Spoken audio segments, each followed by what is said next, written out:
G'amginlik qancha davom etadi? G'amginlik bo'lishi uchun inson nimalarnidir yo'qotgan bo'lishi kerak. Bu qachondir o'lim, bu qachondir ajrim, bu qachondir sog'likdan ayro bo'lish va g'amginlik ketishini 5 ta fazasi bor.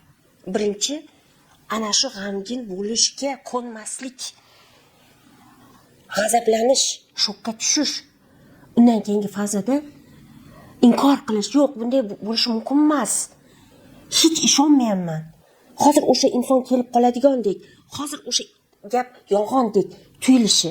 Undan keyin esa asabiylashish, baqirish, ich etini yulib asabiy holatida o'zingni tuta olmaslik.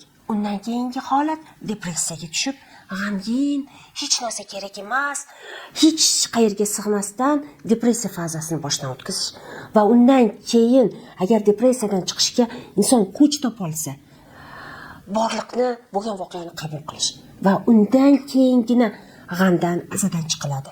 Bu bor holatga moslashish, yangi yashash tartibi. Mana shu holatni har bir joyda biz yordam bera olamiz.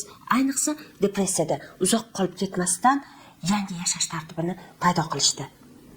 Bu og'ir kunlaringizda sizga ilm yordam beradi, bizga murojaat qiling.